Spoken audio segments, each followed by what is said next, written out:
ओम नमः शिवाय। आप सभी भक्तों पर भोलेनाथ की कृपा सदा सर्वदा बनी रहे। आज सुनिए मासिक शिवरात्रि की व्रत कथा। हर माह में कृष्ण पक्ष की चतुर्दशी तिथि पर मासिक शिवरात्रि का व्रत किया जाता है। इस दिन पर भगवान शिव की विशेष विधि विधान से पूजा की जाती है। सावन में आने वाली मासिक शिवरात्रि को मनोकामना पूर्ति के लिए विशेष माना जाता है। इस बार सावन माह की शिवरात्रि शुक्रवार 2 अगस्त 2024 को मनाई जाएगी। इस दिन का पूजा का मुहूर्त रात्रि 12:06 से रात 12:49 तक रहने वाला है। आइए भक्तों, हम श्रवण करते हैं मासिक शिवरात्रि की व्रत कथा। कथा को पूरा सुनिए और दूसरे भक्तों के पास भी शेयर कीजिएगा। यह व्रत कथा भगवान शिव की अनुग्रह दृष्टि से जुड़ी हुई है। पौराणिक कथा के अनुसार एक समय एक ब्राह्मण नाम का श्रद्धालु अपने गांव में रहता था। उसकी पत्नी बहुत धार्मिक थी और हर मास की कृष्ण पक्ष की चतुर्दशी तिथि को मासिक शिवरात्रि व्रत करती थी। अपनी पत्नी की आदतों को देखकर ब्राह्मण यह व्रत करने लगा। एक बार मासिक शिवरात्रि के दिन ब्राह्मण और उसकी पत्नी ने भगवान शिव की पूजा संगीत सहित की और उनके चरणों में अपनी भक्ति प्रकट की। उन दोनों ने पूरे श्रद्धा भाव से व्रत किया और भगवान शिव से आशीर्वाद मांगा कि वे सदैव उन पर अपनी कृपा बनाए रखे। व्रत रखने के बाद ब्राह्मण और उसकी पत्नी ने गांव के पार्थिकों को बुलाया और उन्हें अपनी क्षमता के अनुसार दक्षिणा दी। इसी दिन को भिक्षाटनी भी कहते हैं, जिसमें भक्त अपने अछूत और पवित्र भाग्य को दूसरे लोगों के साथ साझा करता है। उसी समय गांव में एक बहुत गरीब ब्राह्मण आया जो बहुत ही दीन और दुखी था।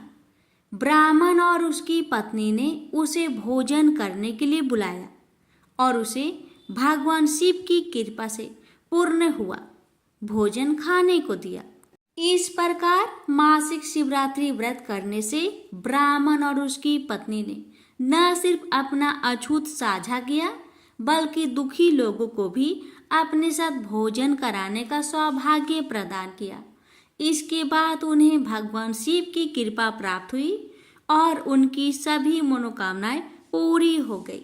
प्रेम से बोलिए हर हर महादेव। एक बार पार्वती ने भगवान शिव शंकर से पूछा, ऐसा कौन सा श्रेष्ठ तथा सरल व्रत पूजन है जिससे मृत्यु लोक के प्राणी आपकी कृपा सहज ही प्राप्त कर लेते हैं। उत्तर में शिव जी ने पार्वती को शिवरात्रि के व्रत के विधान बताकर यह कथा सुनाई। एक गांव में एक शिकारी रहता था। पशुओं की हत्या करके वह अपने कुटुंब को पालता था। वह एक साहूकार का ऋणी था, लेकिन उसका ऋण समय पर न चुका सका। क्रोधवश साहूकार ने शिकारी को शिव मठ में बंदी बना लिया। संयोग से उस दिन शिवरात्रि थी। शिकारी ध्यान मग्न होकर शिव संबंधी धार्मिक बातें सुनता रहा। चतुर्दशी को उसने शिवरात्रि की कथा भी सुनी।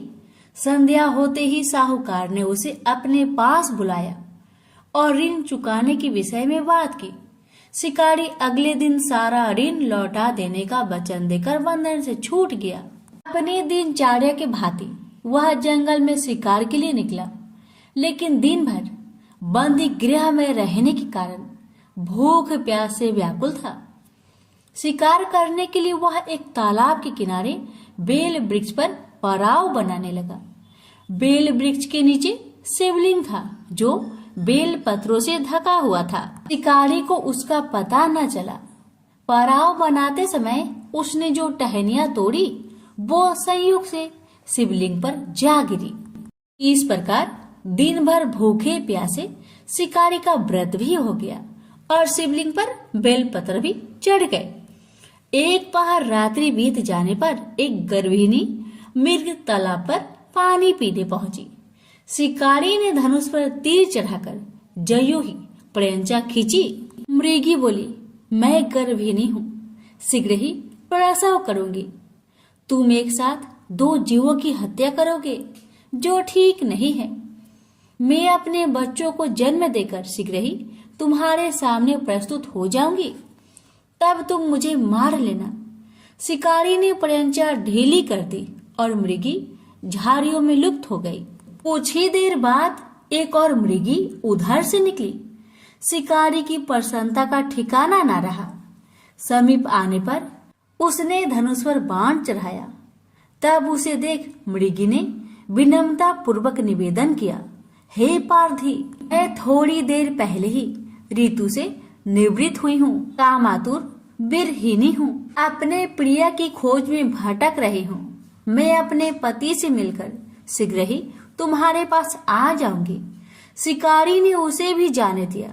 2 बार शिकारी को खोकर उसका माथा ठनका। वह चिंता में पड़ गया। रात्रि का आखिरी पहर बीत रहा था। तभी एक अन्य मृगी अपने बच्चों के साथ उधर से निकली। शिकारी के लिए यह स्वर्णिम अवसर था। उसने धनुष पर तीर चढ़ाने में देर न लगाई। वह तीर छोड़ने ही वाला था कि मृगी बोली, हे पार्थी, मैं इन बच्चों को पिता के हवाले करके लौट आऊंगी। इस समय मुझे मत मार। शिकारी हंसा और बोला, सामने आए शिकारी को छोड़ दूं, मैं ऐसा मूर्ख नहीं। इससे पहले मैं 2 बार अपना शिकार खो चुका हूँ। मेरे बच्चे भूख प्यास से तड़प रहे होंगे। उत्तर में मृगी ने फिर कहा, जैसे तुम्हें अपने बच्चों की ममता सता रही है, ठीक वैसे ही मुझे भी। इसलिए सिर्फ बच्चों के नाम पर मैं थोड़ी देर के लिए जीवन दान मांग रही हूँ। हे पार्थी, मेरा विश्वास कर, मैं इन्हें इनके पिता के पास छोड़कर तुरंत लौटने की प्रतिज्ञा करती हूँ। मृगी का दीन स्वर सुनकर शिकारी को उस पर दया आ गई। उसने उस मृगी को भी जाने दिया। शिकार के अभाव में बेल वृक्ष पर बैठा शिकारी बेल पत्र तोड़ तोड़कर नीचे फेंकते जा रहा था। पाँव फटने को हुई तो एक हष्ट पुष्ट मृग उसी रास्ते पर आया। शिकारी ने सोच लिया कि इसका शिकार वह अवश्य करेगा। शिकारी ने तनी प्रयंचा देखकर मृग विनीत स्वर में बोला, हे पारधी भाई, यदि तुमने मुझसे पूर्व आने वाली 3 मृगियों तथा छोटे छोटे बच्चों को मार डाला है तो मुझे भी मारने में विलंब ना करो, ताकि उनके वियोग में मुझे एक क्षण भी दुख सहना ना पड़े। मैं उन मृगियों का पति हूँ। यदि तुमने उन्हें जीवन दान दिया है तो मुझे भी कुछ क्षण जीवन दान देने की कृपा करो। मैं उनसे मिलकर तुम्हारे सामने उपस्थित हो जाऊंगा। मृग की बात सुनते ही शिकारी के सामने पूरी रात की घटना चक्र घूम गया। उसने सारी कथा मृग को सुना दी। मृग ने कहा, मेरी 3 पत्नियां जिस प्रकार प्रतिज्ञाबद्ध होकर गई हैं, मेरी मृत्यु से अपने धर्म का पालन नहीं कर पाएगी। अतः जैसे तुमने उन्हें विश्वास पात्र मानकर छोड़ा है, वैसे ही मुझे भी जाने दो। मैं उन सबके साथ तुम्हारे सामने शीघ्र ही उपस्थित होता हूँ। उपवास, रात्रि जागरण तथा शिवलिंग पर बेल पत्र चढ़ने से शिकारी का हिंसक हृदय कोमल हो गया था। उसमें भगवत शक्ति का वास हो गया था। धनुष तथा बाण उसके हाथ से सहज ही छूट गए। भगवान शिव की अनुकंपा से उसका हिंसक हृदय कारुणिक भावों से भर गया। वह अपने अतीत कर्मों को याद करके पश्चाताप की ज्वाला में जलने लगा। थोड़ी ही देर बाद मृग सब परिवार शिकारी के समक्ष उपस्थित हो गया ताकि वह उनका शिकार कर सके। किंतु जंगली पशुओं की ऐसी सत्यता, स्वाभाविकता एवं सामूहिक प्रेम भावना देखकर शिकारी को बड़ी गलानी हुई। उसके नेत्र से आंसुओं की झड़ी लग गई। उस मृग परिवार को न मारकर शिकारी ने अपने कठोर हृदय को जीव हिंसा से हटा सदा के लिए कोमल एवं दयालु बना लिया। देवलोक में समस्त देव समाज भी इस घटना को देख रहा था। घटना का परिणति होते ही देवी देवताओं ने पुष्प वर्षा की। तब शिकारी तथा मृग परिवार मोक्ष को प्राप्त हुआ। तो प्रेम से बोलिए हर हर महादेव, माता पार्वती की जय। शिवरात्रि की व्रत कथा। यह बात उस समय की है जब कामीपल्य नगर में एक यज्ञदत्त नाम का एक ब्राह्मण रहता था, जो यज्ञ विद्या में पारंगत था। उसके गुणनिधि नामक एक पुत्र था, जिसकी आयु उस समय 8 वर्ष की थी और उसका यज्ञोपवीत हो चुका था। उसने भी बहुत सी विद्याएं सीखी थी, परंतु पिता से छिपकर वह जुआरी, खेलकूद में संलग्न और गाने बजाने वालों के साथी हो गया। उसने ब्राह्मणों का आचार त्याग, संध्या वंदना आदि से रहित ब्राह्मणों की निंदा में रट तथा पाखंडियों तथा भारों का साथ कर लिया था। माता के कहने पर भी वह पिता के समीप नहीं जाता और पिता तो घर के कार्य और शादी में संलग्न रहा करता। और जब घर आकर अपनी स्त्री से पूछता कि इस समय गुण निधि कहाँ गया है, तो वह कह देती कि इस समय कहीं बाहर गया है, कहीं स्नान या देवताओं की पूजन के लिए गया होगा। एक ही पुत्र वाली होने के कारण वह माता दीक्षित को ठग लेती। निदान गृह सूत्र के अनुसार दीक्षित ने उस पुत्र का विवाह भी करा दिया।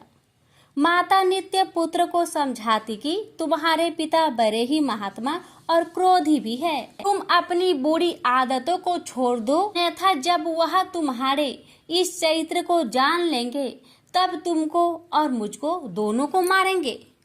तुम्हारा कुल बड़ा पवित्र है, तुम यह जुआ आदि निंद कर्म क्यों करते हो? हे पुत्र, इसे त्याग देने में ही तुम्हारा कल्याण है। परंतु कहा की बात माता के समझाने का उस पर कुछ भी प्रभाव ना पड़ता।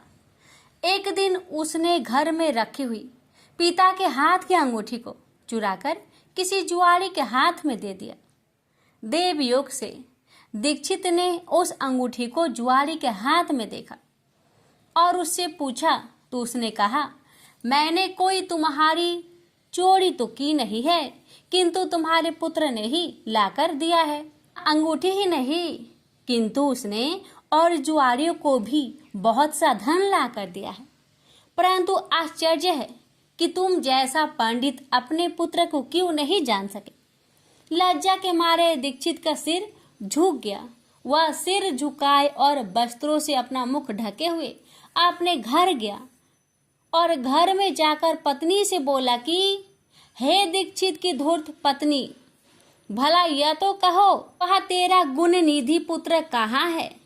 वह कहीं भी हो, किंतु मेरी अंगूठी कहाँ है, जिसे उपटन करते समय तूने मेरे हाथ से ले ली थी? उसने कहा, मैंने कहीं रख दी है, स्मरण नहीं आ रहा है, क्योंकि मध्या का समय है और इस समय स्नान आदि में संलग्न हूँ, क्योंकि अतिथियों का आगमन का समय बीता जा रहा है, जबकि पकवान आदि भी मुझे शीघ्र तैयार करने हैं। पूजा की सामग्री भी तो अभी एकत्र ना कर सकी हूँ। दीक्षित ने कहा, सत्य है, हे असत्य, पुत्र को उत्पन्न करने वाली तू बड़ी सत्यवादिनी है, जिसे तो जब जब मैं पूछता था कि कहाँ गया है, तब तब तू मुझे अपनी बातों में बहला दिया करती थी। पत्नी से ऐसा कहते हुए ब्राह्मण यज्ञदत्त घर की और चीजें ढूंढने लगा, परंतु जब एक भी चीजें ना मिली, क्योंकि पुत्र ने उन्हें जुए में दे डाला था और उसकी माता पुत्र की ममता परकर उसके दोषों को छिपाती फिरती थी, तब सारा दोष अपनी पत्नी का जानकर उस ब्राह्मण ने जल लेकर स्त्री पुत्र को तिलांजलि दे दी और किसी क्षेत्रीय ब्राह्मण की कांता से अपना दूसरा विवाह भी कर लिया। अब यह समाचार दीक्षित के पुत्र को मिला तो वह गृह त्याग कर कहीं दूर जाकर अपने भविष्य की चिंता करने लगा। कभी माता की ममता का स्मरण, कभी पिता की धर्म यज्ञता और कभी अपनी मूर्खता पर पश्चाताप करने लगा। निदान भूख प्यास से पीड़ित संध्या का समय एक शिव मंदिर के पास जाकर बैठ गया, जहां शिवरात्रि के व्रत में शिव जी के पूजन हेतु सब परिवार समस्त सामग्रियों से युक्त होकर आया। जब वह सब प्रकार की शिव की पूजा कर चुके और घर से लाए हुए पकवान आदि उन पर चढ़ा चुके, तब भूख से पीड़ित यज्ञदत्त का पुत्र उसे कैसे ग्रहण करे। इसके लिए वह मंदिर की आड़ में छिपकर सब देखता रहा। जब वे लोग पकवान आदि चढ़ाकर किंचित विश्राम करने लगे तो उनकी आंखों में झपकी आते आते यज्ञदत्त का पुत्र धीरे से उठकर मंदिर में प्रवेश कर गया और जो कुछ भोग चढ़ा था सब लेकर चंपट हो गया। किंतु उस क्षण उसके पैर की धम धमाहट सुनकर वे सोए हुए लोग जाग उठे और चिल्लाते तथा दौड़ते हुए उसका पीछा किया। नगर के लोगों ने भी उसे खदेड़ा और नगर के रक्षकों ने तो उस भागते हुए को ऐसा मारा कि वह क्षण भर में ही अंधा हो गया। अभी तक उसने उस नेवत को खाया भी नहीं था कि इतने में यम के दूतों ने आकर उसे बांध लिया। परंतु जो ही वे उसे ले जाना चाहते थे कि दिव्य विमान पर बैठे हुए शूलधारी शिवजी के पार्षद भी उसे लेने के लिए वहां आ गए और बोले कि हे यमराज के गणों, अब इस परम धर्मात्मा ब्राह्मण को छोड़ दो, क्योंकि इसमें कोई पाप शेष नहीं रहा। यम के दूतों ने शिवजी के पार्षदों को नमस्कार कर कहा, नहीं, आप नहीं जानते, यह बड़ा पापी और अपने धर्म कर्म से नष्ट, कुल के आचार से हीन और अपने पिता का बड़ा शत्रु है। यह देखो, इसने शिवजी का निर्माल्य भी चुराया है।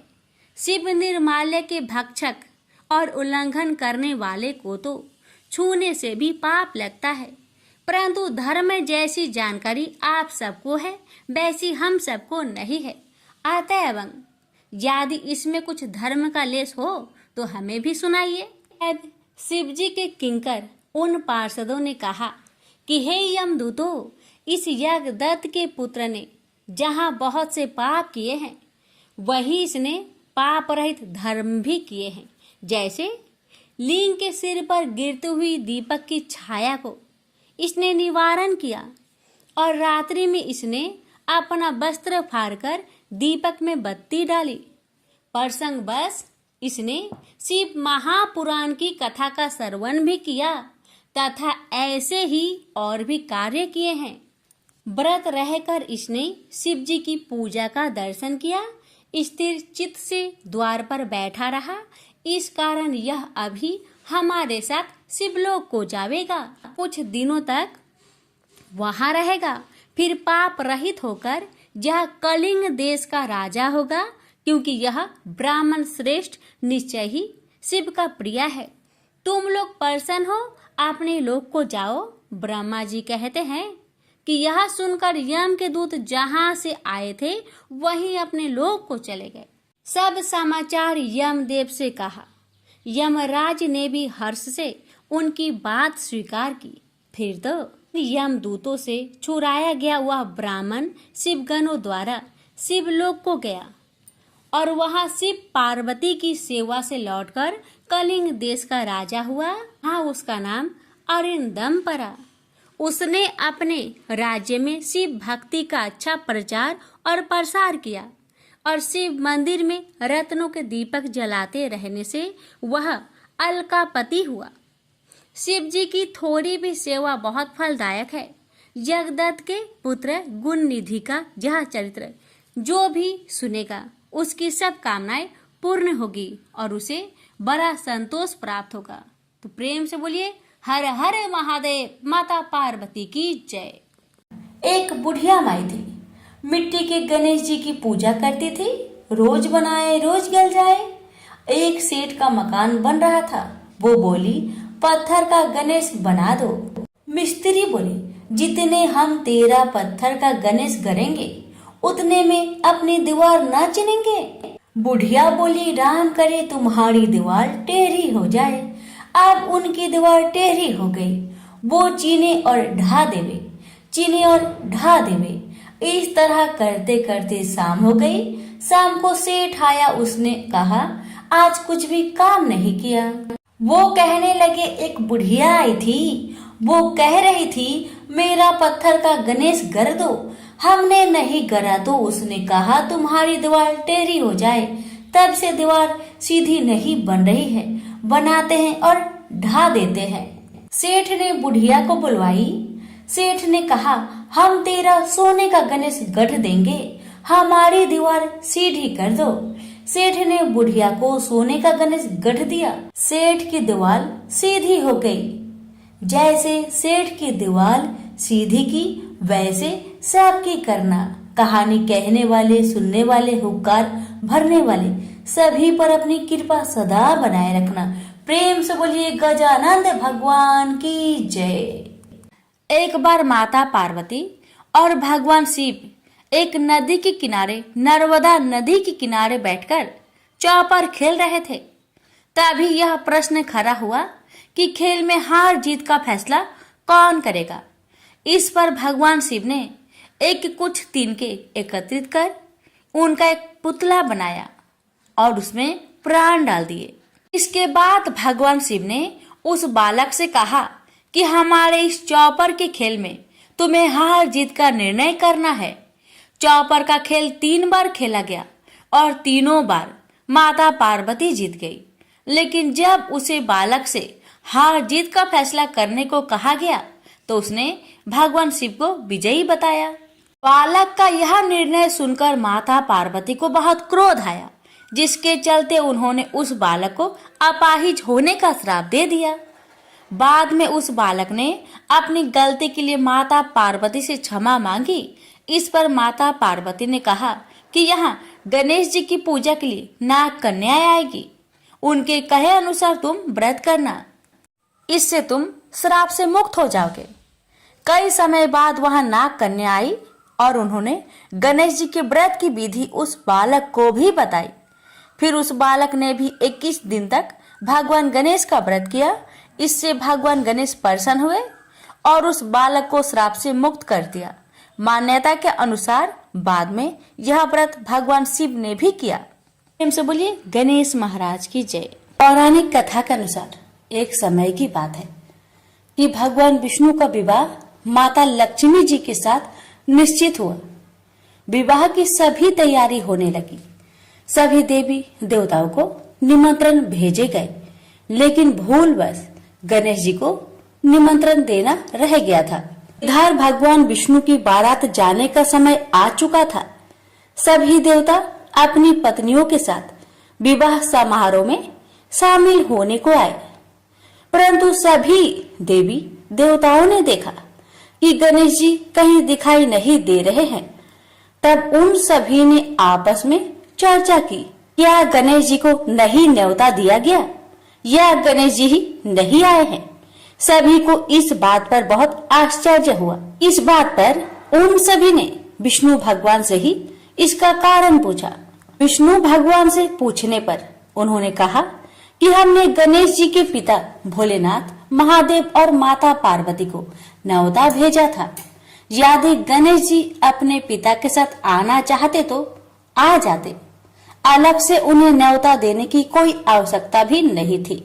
दूसरी बात यह है, उनको खाने में 1.25 मन मूंग, 1.25 मन चावल, 1.25 मन घी और 1.25 मन लड्डू का भोजन चाहिए। यदि गणेश जी नहीं आएंगे तो कोई बात नहीं, दूसरे के घर जाकर इतना सारा खाना पीना अच्छा भी नहीं लगता। इतना वार्ता कर ही रहे थे कि किसी एक ने सुझाव दिया, यदि गणेश जी आते तो उनको द्वारपाल बनाकर बैठा सकते थे कि आप घर की याद रखना।